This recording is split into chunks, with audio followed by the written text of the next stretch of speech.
Hello and welcome back to Power Struggle, Night 4. We're on the road to the Power Struggle event. And today we're stopping in the Otaru Center for Night 4. And it kicks off with a 6-man tag. As Volta, Yuji Nagata and Uya Amala takes on Carl Fredericks and the Great Bash Heel. Gets a 63 rating. Good stuff. And is there anything really to add? Ground solid public sport, and of course we're still on tour, so no one's quite going full out yet. However, we are going to be announcing, making some teases for some big matches tonight. We're going to get a tag team match as Sanada and Shingo Takagi defeat Toriyano and Tomohiro Ishii when Sanada defeats Toriyano with a rounding body press. Which gives, Los Ingobernables de Japón qualm to go, hey, can we get another openweight 6-man tag title shot, please? Especially considering we never actually lost it really last time, we had to vacate it. 79 rating though. It's a good match. These are all great wrestlers. Yano is the weakest, understandably, because Yano is a comedy wrestler. He's still great though, and I think 56 is really harsh on Yano. Then get the third women's tournament match as Saki Akai loses to Kairi Yojo when Kairi Yojo defeats her in 22 minutes and 6 seconds with a spear. That's our third of our quarterfinal matches in the women's tournament. We've got the fourth one later, and then we'll show you what the semi-final draw is after the show. Of course, holding back, and we need to fire Wataru Wanui. Then get again, Wataru Wanui needs to be fired. Then get a tag team match as Kenta and Switchblade Jay White take on Mikey Nichols and Yoshihashi, and the Bullet Club team pick up the win when Kenta pins Yoshihashi with the go to sleep over the Chaos team. Managerial help for Gedo, good chemistry.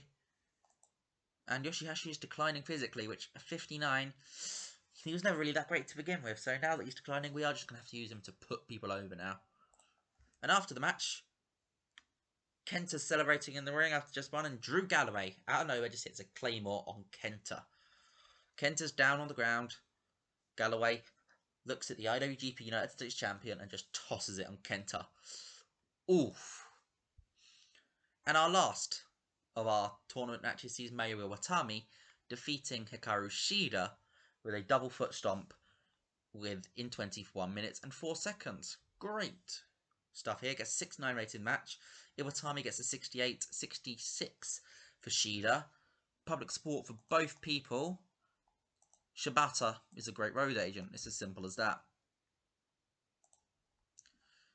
Then, 6-man tag is the Golden Elite of Kenny Omega and the Young Bucks takes on the Bullet Club of Hikuleo, Toa Hanari and Yujiro Takahashi, and Kenny Omega pins Hikuleo with a cross-legged Fisherman Buster.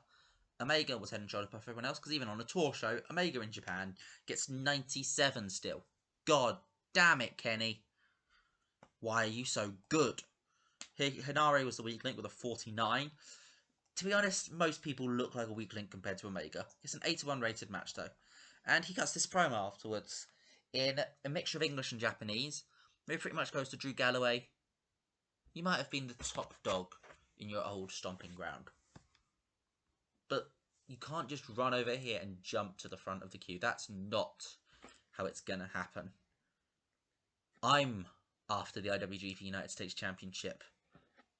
I fought Kenta, and I beat Kenta in a tag match. I am owed this title match. So if you want to get that title shot before me, you're going to have to come through me. Big threats by Kenny. Gets a 79 rated promo. And our main event match, goes phenomenally. As in a tag team match where it's the IWGP Champion and Intercontinental Champion teaming against their challengers for the Power Struggle event. Naito and Tanahashi against the Chaos team of Goto and Okada. And it goes 30 minutes, time limit draw, which means this match will have a rematch in a few nights' time, probably night 7 or 8. And it will go into a 60-minute time limit match. It's an 87 rated match for the 30-minute match, though. If we finish the show, 84 rating. Good stuff. No popularity changes because it's obviously a tour. Now let's go and have a look at what the semi-final matches are for our women's tournament. Well, Okada's just tried to tell me that Yoshihashi doesn't connect with the fans. I should probably write him off. Did I not say earlier in this episode that I'm just going to start using Yoshihashi just to solely put other people over? It's like Okada's listening. Oh. And as that was actually a Wednesday show, heck, why don't we look at what Dynamite and AEW and NXT were doing? Because they were both last night. So Dynamite got an 80 rating with Cody versus Jake Hager for the TNT title in the main event. SCU and the Dark Order in a cage match in the semi-main. Oh, good card. Not a bad card. What did NXT, or what was actually the rating? Got 80. Okay, 80 and 517. NXT beat it in both the ratings and the in-game ratings, getting a main event of 85 with Rhea Ripley versus Dakota Kai. Not too shabby. Oh, that'd be great in my women's division. But let's have a look in our tournament. So, the semi-final matches are Toni Storm versus Kari Hojo and Mayu Iwatani versus Rina Yamashita.